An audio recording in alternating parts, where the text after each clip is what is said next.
বিসমিল্লাহির রহমানির রহিম। দয়াময় পরম দয়ালু আল্লাহর নামে। সূরাতুন আনজালনাহা ওয়া ফারাদনাহা ওয়া আনজালনা ফীহা আয়াতিন বাইয়িনাত وأنزلنا فيها آيات بينات لعلكم تذكرون। ইহা একটি সূরা, ইহা আমি অবতীর্ণ করিয়াছি এবং ইহার বিধানকে অবশ্যই পালনীয় করিয়াছি। ইহাতে আমি অবতীর্ণ করিয়াছি সুস্পষ্ট আয়াতসমূহ, যাহাতে তোমরা উপদেশ গ্রহণ করো। الزانية والزاني فاجلدوا كل واحد منهما 100 جلدة ولا تأخذكم بهما رأفة في دين الله إن كنتم تؤمنون بالله واليوم الآخر وليشهد عذابهما طائفة من المؤمنين। ব্যভিচারিণী ও ব্যভিচারী উহাদের প্রত্যেককে 100 কষাঘাত করিবে। আল্লাহর বিধান কার্যকরী করণে উহাদের প্রতি দয়া যেন তোমাদেরকে প্রভাবান্বিত না করে। যদি তোমরা আল্লাহে এবং পরকালে বিশ্বাসী হও, মুমিনদের একটি দল যেন ইহাদের শাস্তি প্রত্যক্ষ করে। الزاني لا ينكح إلا زانية أو مشركة والزانية لا ينكحها إلا زان أو مشرك وحرم ذلك على المؤمنين। ব্যভিচারী ব্যভিচারিণীকে অথবা মুশরিক নারীকে ব্যতীত বিবাহ করে না, এবং ব্যভিচারিণী তাহাকে ব্যভিচারী অথবা মুশরিক ব্যতীত কেহ বিবাহ করে না। মুমিনদের জন্য ইহা নিষিদ্ধ করা হইয়াছে। والذين يرمون المحصنات ثم لم يأتوا بأربعة شهداء فاجلدوهم 80 جلدة ولا تقبلوا لهم شهادة أبدا وأولئك هم الفاسقون। যাহারা সাধবী রমণীর প্রতি অপবাদ আরোপ করে এবং 4 জন সাক্ষী উপস্থিত করে না, তাহাদেরকে 80টি কষাঘাত করিবে এবং কখনো তাহাদের সাক্ষ্য গ্রহণ করিবে না। ইহারাই তো সত্য ত্যাগী। إلا الذين تابوا من بعد ذلك وأصلحوا فإن الله غفور رحيم। তবে যদি ইহার পর উহারা তওবা করে ও নিজেদেরকে সংশোধন করে, আল্লাহ তো অতিশয় ক্ষমাশীল, পরম দয়ালু। والذين يرمون أزواجهم ولم يكن لهم شهداء إلا أنفسهم فشهادة أحدهم 4 شهادات بالله إنه لمن الصادقين। এবং যাহারা নিজেদের স্ত্রীর প্রতি অপবাদ আরোপ করে অথচ নিজেরা ব্যতীত তাহাদের কোনো সাক্ষী নাই, তাহাদের প্রত্যেকের সাক্ষ্য এই হইবে যে সে আল্লাহর নামে 4 বার শপথ করিয়া বলিবে যে সে অবশ্যই সত্যবাদী। والخامسة أن لعنة الله عليه إن كان من الكاذبين। এবং 5ম বারে বলিবে যে সে মিথ্যাবাদী হইলে তাহার উপরে নামিয়া আসিবে আল্লাহর লানত। ويدرأ عنها العذاب أن تشهد 4 شهادات بالله إنه لمن الكاذبين। তবে স্ত্রীর শাস্তি রহিত হইবে যদি সে 4 বার আল্লাহর নামে শপথ করিয়া সাক্ষ্য দেয় যে তাহার স্বামী মিথ্যাবাদী। والخامسة أن غضب الله عليها إن كان من الصادقين এবং পঞ্চমবারে বলে যে তাহার স্বামী সত্যবাদী হইলে তাহার নিজের উপর নামিয়া আসিবে আল্লাহর গজব। ولولا فضل الله عليكم ورحمته وأن الله تواب حكيم তোমাদের প্রতি আল্লাহর অনুগ্রহ ও দয়া না থাকিলে তোমাদের কেহই অব্যাহতি পাইতে না, এবং আল্লাহ তওবা গ্রহণকারী ও প্রজ্ঞাময়। إن الذين جاءوا بالإفك عصبة منكم لا تحسبوه شرا لكم بل هو خير لكم لكل امرئ منهم ما اكتسب من الإثم والذي تولى كبره منهم له عذاب عظيم যাহারা এই অপবাদ রচনা করিয়াছে তাহারা তো তোমাদেরই একটি দল। ইহাকে তোমরা তোমাদের জন্য অনিষ্টকর মনে করিও না, বরং ইহা তো তোমাদের জন্য কল্যাণকর। উহাদের প্রত্যেকের জন্য আছে উহাদের কৃত পাপ কর্মের ফল, এবং উহাদের মধ্যে যে এই ব্যাপারে প্রধান ভূমিকা গ্রহণ করিয়াছে তাহার জন্য আছে মহাশাস্তি। لولا إذ سمعتموه ظن المؤمنون والمؤمنات بأنفسهم خيرا وقالوا هذا إفك مبين যখন তাহারা ইহা শুনিল তখন মুমিন পুরুষ এবং মুমিন নারীগণ আপন লোকদের সম্পর্কে কেন ভালো ধারণা করিল না এবং বলিল না, ইহা তো সুস্পষ্ট অপবাদ। لولا جاءوا عليه بأربعة شهداء فإذ لم يأتوا بالشهداء فأولئك عند الله هم الكاذبون তারা কেন এই ব্যাপারে চারজন সাক্ষী উপস্থিত করে নাই? যেহেতু তারা সাক্ষী উপস্থিত করে নাই, সে কারণে তাহারা আল্লাহর নিকট মিথ্যাবাদী। ولولا فضل الله عليكم ورحمته في الدنيا والآخرة لمسكم فيما أفضتم فيه عذاب عظيم দুনিয়া ও আখিরাতে তোমাদের প্রতি আল্লাহর অনুগ্রহ ও দয়া না থাকিলে তোমরা যাহাতে লিপ্ত ছিলে তার জন্য মহাশাস্তি অবশ্যই তোমাদেরকে স্পর্শ করিত। إذ تلقونه بألسنتكم وتقولون بأفواهكم ما ليس لكم به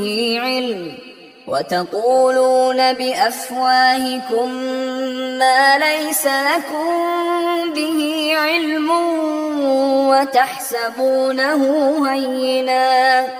وتحسبونه هينا وهو عند الله عظيم যখন তোমরা মুখে মুখে ইহা ছড়াইতেছিলে এবং এমন বিষয় মুখে উচ্চারণ করিতেছিলে যাহার কোনো জ্ঞান তোমাদের ছিল না, এবং তোমরা ইহাকে তুচ্ছ গণ্য করিয়াছিলে, যদিও আল্লাহর নিকট ইহা ছিল গুরুতর বিষয়।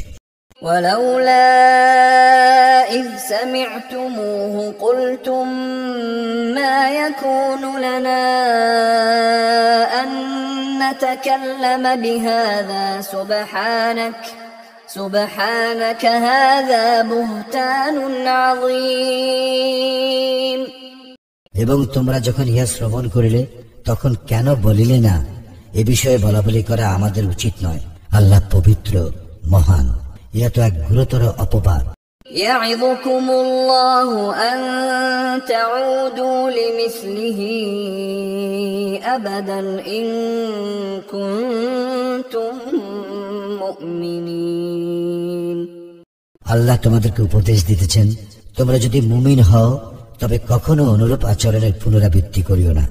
ويبين الله لكم الآيات والله عليم حكيم আল্লাহ তোমাদের জন্য আয়াতসমূহ সুস্পষ্টভাবে বিবৃত করেন এবং আল্লাহ সর্বজ্ঞ প্রজ্ঞাময়। إن الذين يحبون أن تشيع الفاحشة في الذين آمنوا لهم عذاب أليم في الدنيا والآخرة والله يعلم وأنتم لا تعلمون। যারা মুমিনদের মধ্যে অশ্লীলতার প্রসার কামনা করে তাহাদের জন্য আছে দুনিয়া ও আখিরাতের মর্মন্তুদ শাস্তি, এবং আল্লাহ জানেন, তোমরা জানো না। ولولا فضل الله عليكم ورحمته وأن الله رؤوف رحيم। তোমাদের প্রতি আল্লাহর অনুগ্রহ ও দয়া না থাকিলে তোমরা কেহই অব্যাহতি পাইতে না, এবং আল্লাহ দয়াদ্র ও পরম দয়ালু। يا أيها الذين آمنوا لا تتبعوا خطوات الشيطان ومن يتبع خطوات الشيطان فإنه يأمر بالفحشاء والمنكر ولولا فضل الله عليكم ورحمته ما زكى منكم من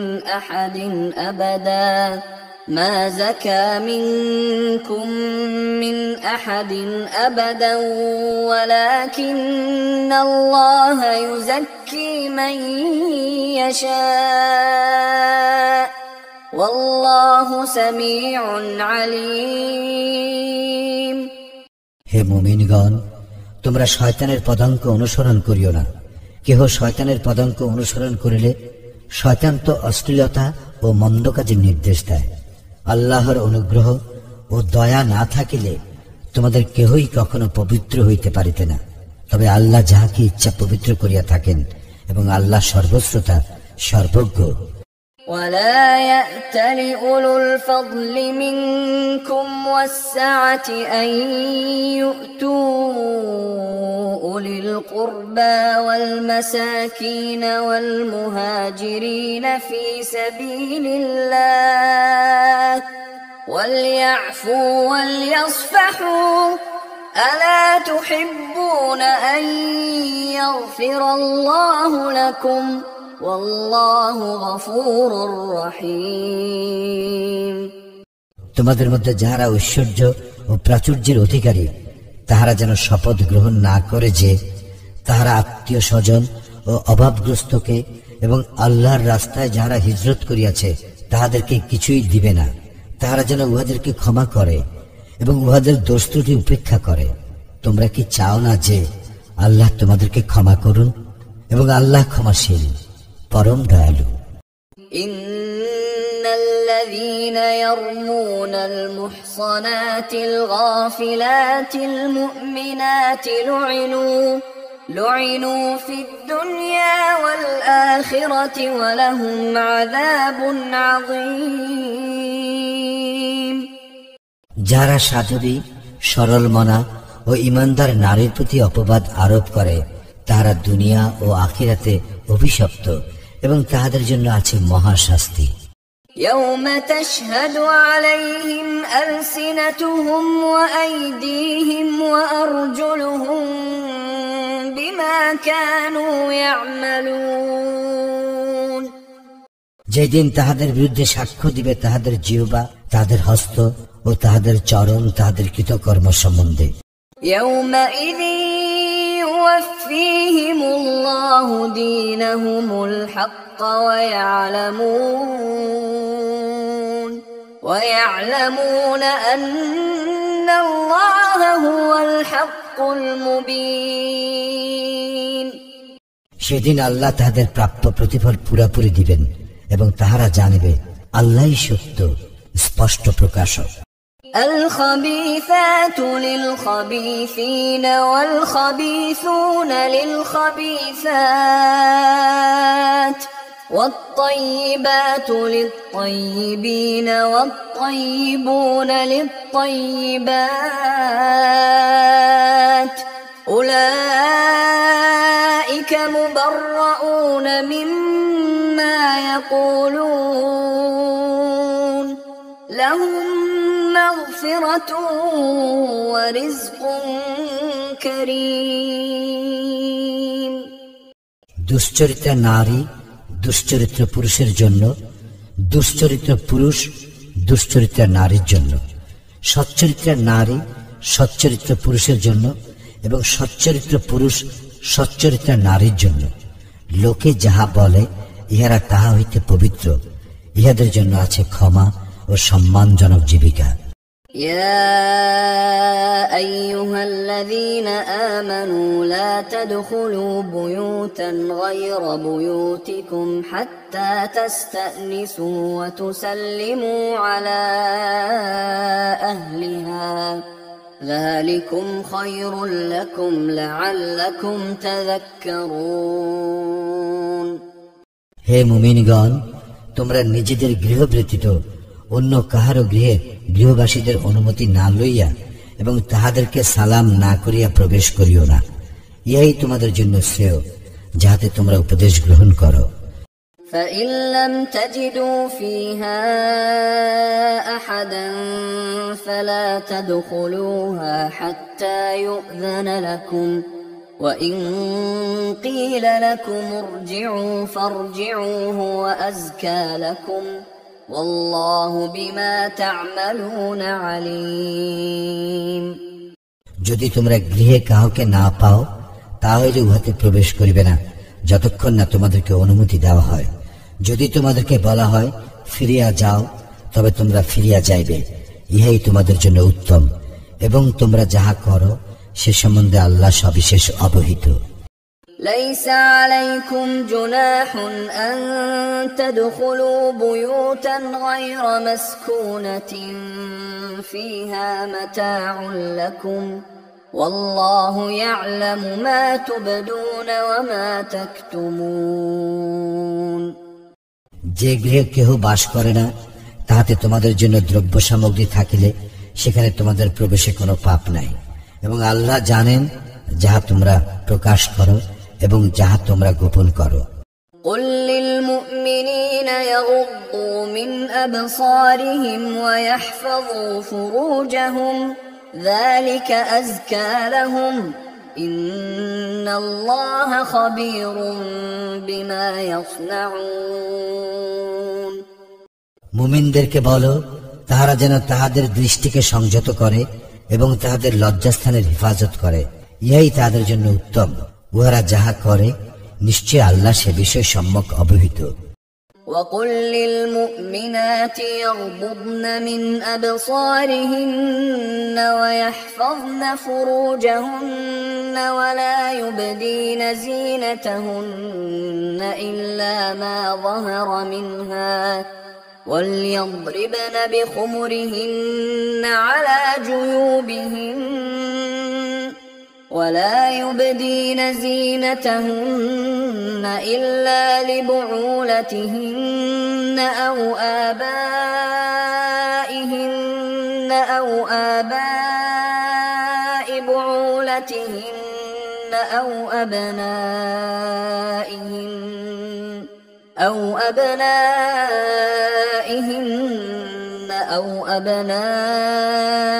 بعولتهن أو إخوانهن أو بني إخوانهن أو بني أخواتهن أو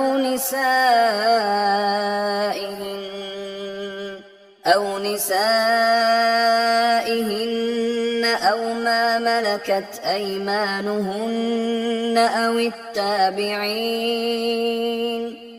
أو التابعين غير أولي الإربة من الرجال أو الطفل الذين لم يظهروا على عورات النساء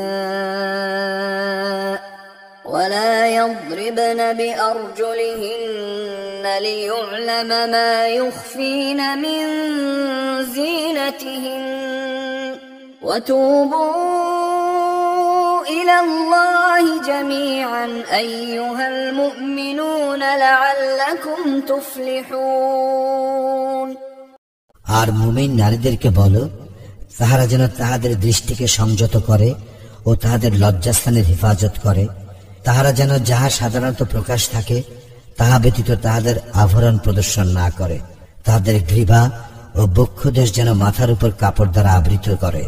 তাহারা যেন তাহাদের স্বামী, পিতা, শ্বশুর, পুত্র, স্বামীর পুত্র, ভ্রাতা, ভ্রাতুষ্পুত্র, ভগ্নীপুত্র, আপন নারীগণ, তাহাদের মালিকানাধীন দাসী, পুরুষদের মধ্যে যৌন কামনা রহিত পুরুষ এবং নারীদের গোপন অঙ্গ সম্বন্ধে অজ্ঞ বালক ব্যতীত কাহার নিকট তাহাদের আভরণ প্রকাশ না করে। তাহারা যেন তাহাদের গোপন আভরণ প্রকাশের উদ্দেশ্যে সজোরে পদক্ষেপ না করে। হে মুমিনগণ, তোমরা সকলে আল্লাহর দিকে প্রত্যাবর্তন করো, যাহাতে তোমরা সফল কাম হইতে পারো। وأنكحوا الأيام منكم والصالحين من عبادكم وإمائكم إن يكونوا فقراء يغنهم الله من فضله والله واسع عليم তোমাদের মধ্যে যাহারা আইয়িম তাহাদের বিবাহ সম্পাদন করো এবং তোমাদের দাস ও দাসীদের মধ্যে যাহারা সৎ তাহাদেরও। তাহারা অভাবগ্রস্ত হইলে আল্লাহ নিজ অনুগ্রহে তাহাদেরকে অভাবমুক্ত করিয়া দিবেন। আল্লাহ তো প্রাচুর্যময়, সর্বজ্ঞ। وليستعفف الذين لا يجدون نكاحا حتى يغنيهم الله من فضله والذين يبتغون الكتاب مما ملكت أيمانكم فكاتبوهم إن علمتم فيهم خيرا وآتوهم مما لله الذي آتاكم ولا تكرهوا فتياتكم على البغاء إن أردنا تحصنا لتبتغوا عرض الحياة الدنيا ومن يكرههن فإن الله من بعد إكراههن غفور رحيم যাহাদের বিবাহের সামর্থ্য নাই, আল্লাহ তাহাদেরকে নিজ অনুগ্রহে অভাবমুক্ত না করা পর্যন্ত তাহারা যেন সংযম অবলম্বন করে এবং তোমাদের মালিকানাধীন দাস দাসীদের মধ্যে কেউ তার মুক্তির জন্য লিখিত চুক্তি চাহিলে তাহাদের সঙ্গে চুক্তিতে আবদ্ধ হও, যদি তোমরা উহাদের মধ্যে মঙ্গলের সন্ধান পাও। আল্লাহ তোমাদেরকে যে সম্পদ দিয়াছেন তা হইতে তোমরা উহাদেরকে দান করিবে। তোমাদের দাসীগণ সতীত্ব রক্ষা করিতে চাইলে পার্থিব জীবনের ধন লালসায় তাহাদেরকে ব্যভিচারিণী হইতে বাধ্য করিও না। আর যে তাহাদেরকে বাধ্য করে তবে তাহাদের উপর জবরদস্তির পর আল্লাহ তো ক্ষমাশীল, পরম দয়ালু। ولقد أنزلنا إليكم آيات مبينات ومثلا من الذين خلوا من قبلكم وموعظة للمتقين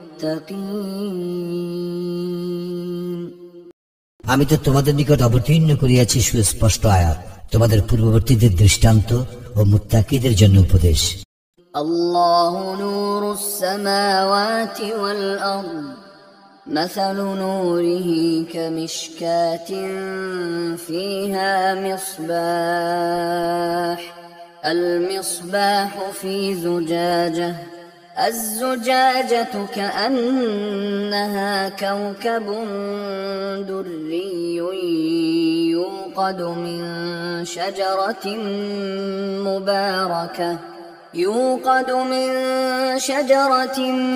مباركة زيتونة لا شرقية ولا غربية يكاد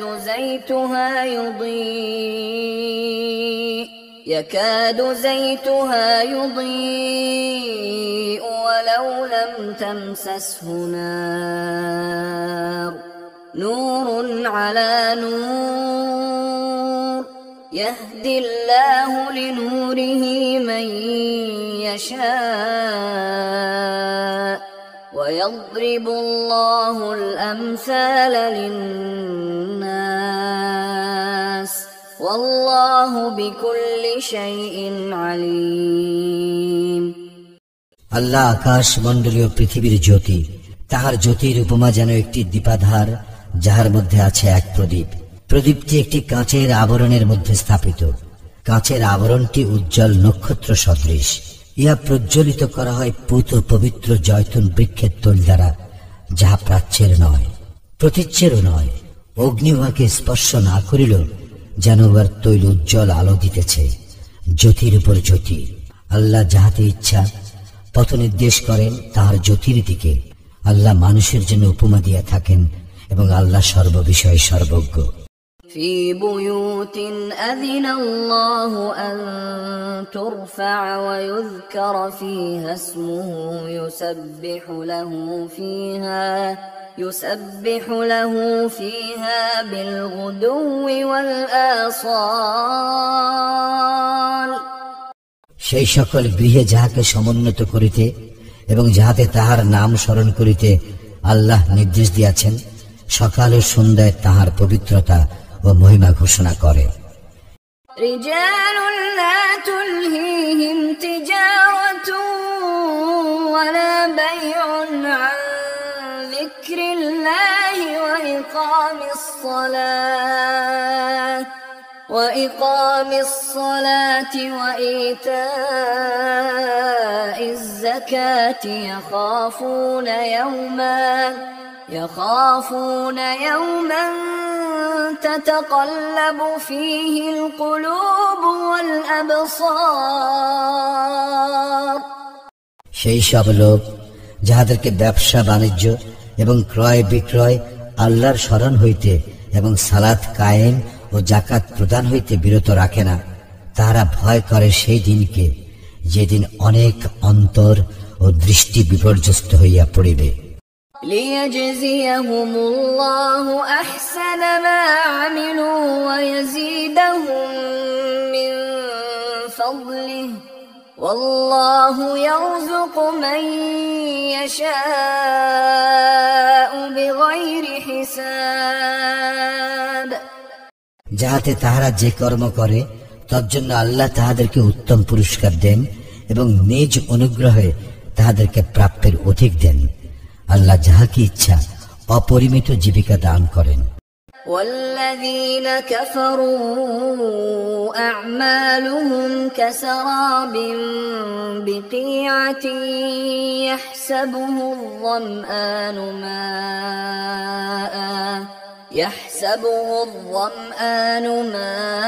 ماء حتى إذا جاءه لم يجده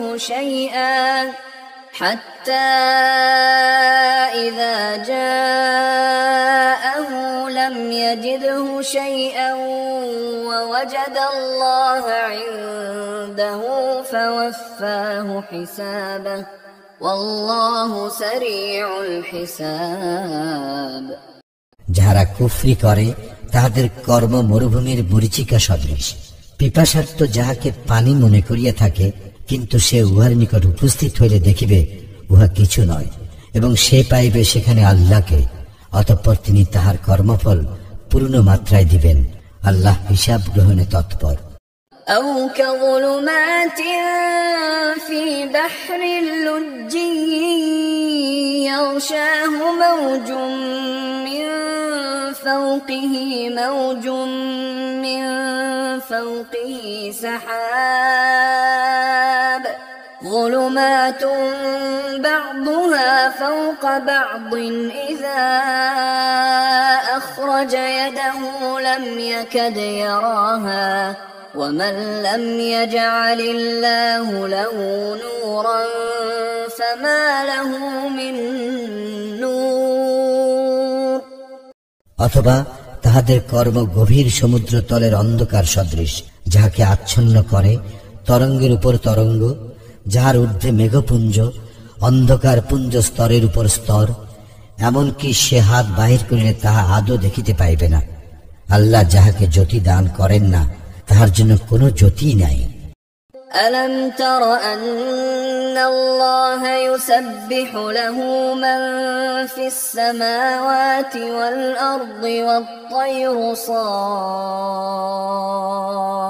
صافات كل قد علم صلاته وتسبيحه والله عليم بما يفعلون তুমি কি দেখো না যে আকাশ মণ্ডলীয় পৃথিবীতে যাহারা আছে তাহারা এবং উড্ডীয়মান বিহঙ্গকুল আল্লাহর পবিত্রতা ও মহিমা ঘোষণা করে? প্রত্যেকেই জানে তাহার ইবাদতের ও পবিত্রতা ঘোষণার পদ্ধতি, এবং উহারা যাহা করে সে বিষয়ে আল্লাহ সম্যক অবগত। وَلِلَّهِ مُلْكُ السَّمَاوَاتِ وَالْأَرْضِ وَإِلَى اللَّهِ الْمَصِيرُ। আকাশ মণ্ডলীয় পৃথিবীর সার্বভৌমত্ব আল্লাহরই এবং আল্লাহরই দিকে প্রত্যাবর্তন। أَلَمْ تَرَ أَنَّ اللَّهَ يُزْجِي سَحَابًا ثُمَّ يُؤَلِّفُ بَيْنَهُ ثُمَّ يجعله ركاما فترى الودق يخرج من خلاله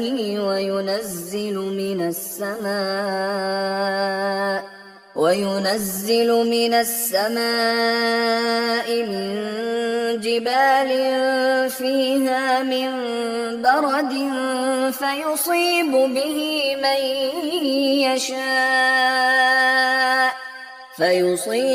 به من يشاء ويصرفه عن من يشاء يكاد سنا برقه يذهب بالأبصار। তুমি কি দেখো না আল্লাহ সঞ্চালিত করেন মেঘমালাকে, তৎপর তাহাদেরকে একত্র করেন এবং পরে পুঞ্জীভূত করেন। অতঃপর তুমি দেখিতে পাও উহার মধ্য হইতে নির্গত হয় বারিধারা। আকাশ স্থিত শিলাস্তূপ হইতে তিনি বর্ষণ করেন শিলা, এবং ইহা দ্বারা তিনি যাহাকে ইচ্ছা আঘাত করেন, এবং যাহাকে ইচ্ছা তাহার উপর হইতে ইহা অন্যদিকে ফিরাইয়া দেন।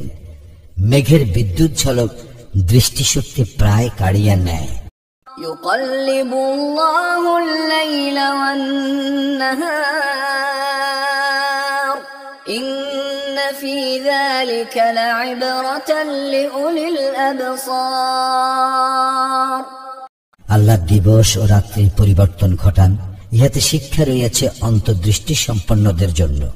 والله خلق كل دابة من ماء فمنهم من يمشي على بطنه ومنهم من يمشي على رجلين ومنهم من يمشي على أربع يخلق الله ما يشاء إن الله على كل شيء قدير। আল্লাহ সমস্ত জীব সৃষ্টি করিয়াছেন পানি হইতে। উহাদের কতক পেটে ভর দিয়া চলে, কতক দুই পায়ে চলে এবং কতক চলে চার পায়ে। আল্লাহ যাহা ইচ্ছা সৃষ্টি করেন, নিশ্চয় আল্লাহ সর্ববিষয়ে সর্বশক্তিমান। لقد أنزلنا آيات مبينات والله يهدي من يشاء إلى صراط مستقيم। আমি তো সুস্পষ্ট নিদর্শন অবতীর্ণ করিয়াছি। আল্লাহ যাহাকে ইচ্ছা সরল সঠিক পথ প্রদর্শন করেন। ويقولون آمنا بالله وبالرسول وأطعنا ثم يتولى فريق منهم من بعد ذلك وما أولئك بالمؤمنين। উহারা বলে, আমরা আল্লাহ ও রাসূলের প্রতি ঈমান আনিলাম এবং আমরা আনুগত্য স্বীকার করিলাম, কিন্তু ইহার পর উহাদের একদল মুখ ফিরাইয়া নেয়, বস্তুত উহারা মুমিন নয়। وَإِذَا دُعُوا إِلَى اللَّهِ وَرَسُولِهِ لِيَحْكُمَ بَيْنَهُمْ إِذَا فَرِيقٌ مِّنْهُمْ مُعْرِضُونَ। এবং যখন উহাদেরকে আহ্বান করা হয় আল্লাহ ও তাঁর রাসূলের দিকে উহাদের মধ্যে ফয়সালা করিয়া দিবার জন্য, তখন উহাদের একদল মুখ ফিরাইয়া নেয়। وَإِن يَكُن لَّهُمُ الْحَقُّ يَأْتُوا إِلَيْهِ مُذْعِنِينَ। আর যদি উহাদের প্রাপ্য থাকে তাহলে উহারা বিনীতভাবে রাসূলের নিকট ছুটিয়া আসে। أَفِي قُلُوبِهِم مَّرَضٌ أَمِ ارْتَابُوا أَمْ يَخَافُونَ أَن يَحِيفَ اللَّهُ عَلَيْهِمْ وَرَسُولُهُ بَلْ أُولَٰئِكَ هُمُ الظَّالِمُونَ। উহাদের অন্তরে কি ব্যাধি আছে? না উহারা সংশয় পোষণ করে, না উহারা ভয় করে যে আল্লাহ ও তাঁর রাসূল উহাদের প্রতি জুলুম করিবেন, বরং উহারাই তো জালিম। إنما كان قول المؤمنين إذا دعوا إلى الله ورسوله ليحكم بينهم أن يقولوا سمعنا وأطعنا وأولئك هم المفلحون। মুমিনদের উক্তি তো এই, যখন তাহাদের মধ্যে ফয়সালা করিয়া দিবার জন্য আল্লাহ এবং তাহার রাসূলের দিকে আহ্বান করা হয়, তখন তাহারা বলে আমরা শ্রবণ করিলাম ও আনুগত্য করিলাম, আর উহারাই তো সফল কাম। ومن يطع الله ورسوله ويخشى الله ويتقه فأولئك هم الفائزون।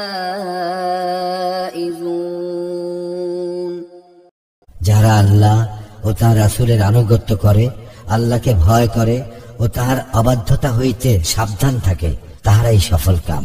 وأقسموا بالله جهد أيمانهم لئن أمرتهم ليخرجن قل لا تقسموا طاعة معروفة إن الله خبير بما تعملون। উহারা দৃঢ়ভাবে আল্লাহর শপথ করিয়া বলে যে তুমি উহাদেরকে আদেশ করিলে উহারা অবশ্যই বাহির হইবে। তুমি বলো, শপথ করিও না, যথার্থ আনুগত্যই কাম্য। তোমরা যাহা করো নিশ্চয়ই আল্লাহ সে বিষয়ে সবিশেষ অবহিত। قل أطيعوا الله وأطيعوا الرسول فإن تولوا فإنما عليه ما حمل وعليكم ما حملتم وإن تطيعوه تهتدوا وما على الرسول إلا البلاغ المبين। বলো, আল্লাহর আনুগত্য করো এবং রাসূলের আনুগত্য করো, অতঃপর যদি তোমরা মুখ ফিরাইয়া লও তবে তাহার উপর অর্পিত দায়িত্বের জন্য সেই দায়ী, এবং তোমাদের উপর অর্পিত দায়িত্বের জন্য তোমরাই দায়ী, এবং তোমরা তাহার আনুগত্য করিলে সৎপথ পাইবে। আর রাসূলের কাজ তো কেবল স্পষ্টভাবে পৌঁছাইয়া দেওয়া। وعد الله الذين آمنوا منكم وعملوا الصالحات ليستخلفنهم في الأرض كما استخلف الذين من قبلهم وليمكنن لهم دينهم الذي ارتضى لهم وليبدلنهم من بعد خوفهم أمنا يعبدونني لا يشركون بي شيئا ومن كفر بعد ذلك فأولئك هم الفاسقون তোমাদের মধ্যে যাহারা ঈমান আনে ও সৎকর্ম করে আল্লাহ তাহাদেরকে প্রতিশ্রুতি দিতেছেন যে তিনি অবশ্যই তাহাদেরকে পৃথিবীতে প্রতিনিধিত্ব দান করিবেন, যেমন তিনি প্রতিনিধিত্ব দান করিয়াছিলেন তাহাদের পূর্ববর্তীদেরকে, এবং তিনি অবশ্যই তাহাদের জন্য প্রতিষ্ঠিত করিবেন তাহাদের দিনকে, যা তিনি তাহাদের জন্য পছন্দ করিয়াছেন, এবং তাহাদের ভয়ভীতির পরিবর্তে তাহাদেরকে অবশ্যই নিরাপত্তা দান করিবেন। তাহারা আমার ইবাদত করিবে, আমার কোনো শরীক করিবে না। অতঃপর যাহারা অকৃতজ্ঞ হইবে তাহারা তো সত্যত্যাগী। وأقيموا الصلاة وآتوا الزكاة وأطيعوا الرسول لعلكم ترحمون তোমরা সালাত কায়েম করো, যাকাত দাও এবং রাসূলের আনুগত্য করো, যাহাতে তোমরা অনুগ্রহ ভাজন হইতে পারো। لا تحسبن الذين كفروا معجزين في الأرض ومأواهم النار ولبئس المصير তুমি কাফিরদেরকে পৃথিবীতে কখনো প্রবল মনে করিও না, উহাদের আশ্রয়স্থল দোজখ, কত নিকৃষ্ট এই পরিণাম। يا أيها الذين آمنوا ليستأذنكم الذين ملكت أيمانكم والذين لم يبلغوا الحلم منكم 3 مرات من قبل صلاة الفجر وحين تضعون ثيابكم من الظهيرة ومن بعد صلاة العشاء 3 عورات لكم ليس عليكم ولا عليهم جناح بعدهن طوافون عليكم بعضكم على بعض كذلك يبين الله لكم الآيات والله عليم حكيم হে মুমিনগণ, তোমাদের মালিকানাধীন দাস দাসীগণ এবং তোমাদের মধ্যে যাহারা বয়প্রাপ্ত হয় নাই তাহারা যেন তোমাদের কক্ষে প্রবেশ করিতে 3 সময়ের অনুমতি গ্রহণ করে। ফজরের সালাতের পূর্বে, দ্বীপ্রহরে যখন তোমরা তোমাদের পোশাক খুলিয়া রাখো তখন, এবং ঈশার সালাতের পর। এই 3 সময় তোমাদের গোপনীয়তার সময়। এই 3 সময় ব্যতীত অন্য সময় বিনা অনুমতিতে প্রবেশ করিলে তোমাদের জন্য এবং তাহাদের জন্য কোনো দোষ নাই। তোমাদের এককে অপরের নিকট তো যাতায়াত করিতেই হয়। এইভাবে আল্লাহ তোমাদের নিকট তাহার নির্দেশ সুস্পষ্টভাবে বিবৃত করেন। আল্লাহ সর্বজ্ঞ, প্রজ্ঞাময়। وَإِذَا بَلَغَ الْأَطْفَالُ مِنكُمُ الْحُلُمَ فَلْيَسْتَأْذِنُوا كَمَا اسْتَأْذَنَ الَّذِينَ مِن قَبْلِهِمْ كَذَلِكَ يُبَيِّنُ اللَّهُ لَكُمْ آيَاتِهِ وَاللَّهُ عَلِيمٌ حَكِيمٌ আর তোমাদের সন্তান সন্ততি বয়ঃপ্রাপ্ত হইলে তাহারা যেন অনুমতি প্রার্থনা করে, যেমন অনুমতি প্রার্থনা করিয়া থাকে তাহাদের বয়োজ্যেষ্ঠগণ। এইভাবে আল্লাহ তোমাদের জন্য তাহার নির্দেশ সুস্পষ্টভাবে বিবৃত করেন। আল্লাহ সর্বজ্ঞ, প্রজ্ঞাময়। والقواعد من النساء اللاتي لا يرجون نكاحا فليس عليهن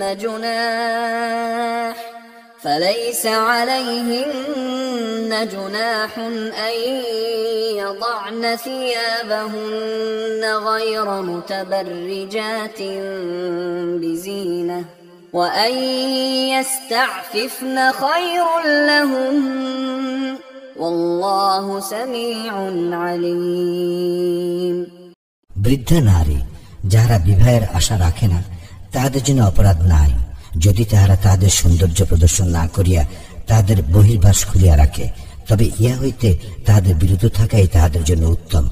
আল্লাহ সর্বশ্রোতা, সর্বজ্ঞ।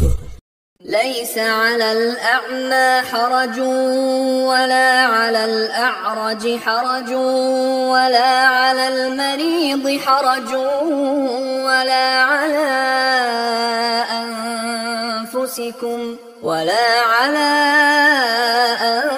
أنفسكم أن تأكلوا من بيوتكم أو بيوت آبائكم أو بيوت أمهاتكم أو بيوت إخوانكم أو بيوت أخواتكم أو بيوت أعمامكم أو بيوت عماتكم أو بيوت أخوالكم أو بيوت خالاتكم أو ما ملكتم مفاتحه أو صديقكم.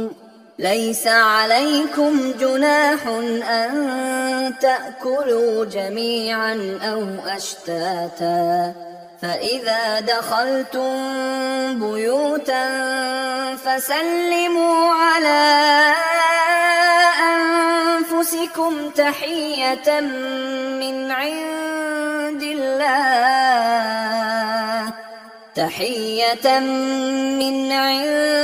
الله مباركة طيبة كذلك يبين الله لكم الآيات لعلكم تعقلون. অন্ধের জন্য দোষ নাই, খঞ্জের জন্য দোষ নাই, রুগ্নের জন্য দোষ নাই এবং তোমাদের নিজেদের জন্য দোষ নাই।